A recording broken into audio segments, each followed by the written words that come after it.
আমরা পদে পদেই বাধার সম্মুখীন হচ্ছি, সেটা ম্যাজিস্ট্রেটও হয়, আবার ইউনো অফিস থেকেও হয়, আবার নির্বাচন অফিস থেকেও হয়, বিভিন্ন হবে। তো এটা বাধার সৃষ্টি তো তারা করে না, যখন আমরা যদি অন্যায় করি, আমরা যদি যারা আচরণবিধি লঙ্ঘন করি, তখন এটা হয়।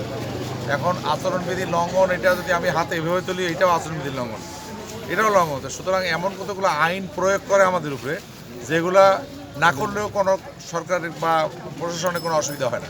তারা এগুলো ইচ্ছাকৃত করে, কোনো একটা দলকে খুশি করানোর জন্য করে।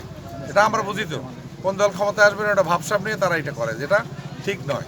তারা যারা ব্যুরোক্রেসি, তাদের এটা মাথায় রাখাটা ঠিক না, 1 নম্বর। 2 নম্বরটা হলো যে এই অবস্থা যদি চলতে থাকে, তার প্রশাসন যদি কাউকে ফেভার করতে চায় নির্বাচনে, সেটা পুলিশ প্রশাসন হইতে পারে বা অ্যাডমিনিস্ট্রেশনও হইতে পারে, ইউনো হইতে পারে, যে কোনো ম্যাজিস্ট্রেটও যদি মনে করে যে একটু ফেভার করবো, বাপদাদা 14 গোষ্ঠী, কারো বিএনপি, কারো জামাত ইসলাম, কারো আওয়ামী লীগ, এরকম থাকে না। তো তারা যদি এটা করতে চায়, তখন কিন্তু এইটা তাদের যে দায়িত্ব থাকে, তারা কিন্তু এটা তারা লঙ্ঘন করে, তারা নিজেরাই লঙ্ঘন করে, তাদের চাকরি বিধিমালায় তারা এটা লঙ্ঘন করে। কিন্তু তারা ওই লঙ্ঘনটা দেখে না। আমাদের কোন ছেলে কি অন্যায় করলো, একটা মোটর সাইকেলের ওটা হেডলাইট নাই, লাইট নাই, একটা হয়তো স্টিকার লাগাইছে, একটা ফ্ল্যাগ লাগাইছে। আরে ইলেকশনটা হলো একটা খুশির জিনিস, মানুষ খুশি মনে ইলেকশন করবে, খুশি মনে ভোট দেবে, এটাই। কিন্তু সেটা না করে তারা একটা প্রতিবন্ধকতা সৃষ্টি করে সবসময়। আমার মনে হয় না নির্বাচনটা তারা ভালো করে করতে দেবে। এবং যারা নির্বাচনে 2 জন প্রতিদ্বন্দ্বী, 2-3 জন যারা রাজনৈতিক দলের প্রতিনিধি, আমার মনে হয় তারা একটা অশুভ চিন্তাভাবনা নিয়ে তারা অগ্রসর হচ্ছে সামনের দিকে। 12 তারিখ পর্যন্ত নিতে পারবে কিনা জানি না। যে অবস্থা সারা বাংলাদেশে এখন সৃষ্টি হয়ে গেছে, মানে চর দখলের মতো একটা অবস্থা হয়ে গেছে, যে যা পারতেছে চর দখল করার মতো অবস্থা হয়ে গেছে। আমরা নির্বাচনের শেষ পর্যন্তই থাকবো, আমরা এটা দেখেই যাব যে আসলে আমরা কি ভোট পাই না পাই, সেটা পরের কথা। মানুষজন ভোট আমাদের দেয় কিনা, এটাও পরের বিষয়। তো আমরা মনে করি যে এটা আমাদের ছেড়ে দেওয়াটা ঠিক হবে না, জন্যই আমরা এখন পর্যন্ত মাঠে টিকে। কিন্তু সাধারণ ভোটারদের আপনি কীরকম সাড়া পাচ্ছেন? সাধারণ ভোটাররাও খুব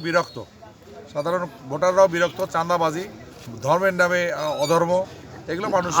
আপনার লাঙ্গল মার্কার পক্ষে আপনার কীরকম সাড়া দিতেছে তারা? কারণ এর আগে কিন্তু এই আসনটা দীর্ঘদিন লাঙ্গলের কাছেই আর কি ছিল। না, এটা লাঙ্গলের কাছে কোনো সময় ছিল না। এটা 1 সাল পর্যন্ত এখানে ছিল।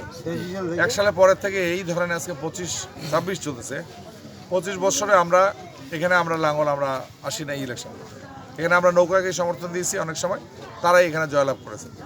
তো সুতরাং আমি মনে করি যে এখন নৌকা না থাকার কারণে তাদের যে জনগণ যারা আছে, তাদের কাছে আমরা সবসময় রিকোয়েস্ট করেছি যে ঠিক আছে, আমাদের এত লাঙ্গল আমরা তো আপনাদেরকে সমর্থন দিয়েছি, এখন আপনারা আমাদেরকে সমর্থনটা দেন যারা ভোটার, এবং যারা ভোটারই আর কি, অন্যান্য দলেরও যারা ভোটার আছে, সবাইকে বলবো যে একজন ধর্ম ব্যবসা করে। লেভেল ফিলিং এর বিষয়টা একটু বলেন, লেভেল ফিলিং ফিল আছে কি না আপনার? লেভেল ফিলিং কেমন করে থাকলো? আপনি সাংবাদিক, আপনি বুঝেন না? আমি বললামই তো এতক্ষণ যে ম্যাজিস্ট্রেট বা তারা ঠিক পথে চলছে না, তারা প্রশাসন অন্য পথে চলছে। সুতরাং এটা একটা নির্বাচনের একটা দুরভিসন্ধি আছে বলে আমাদের মনে হচ্ছে। ধন্যবাদ।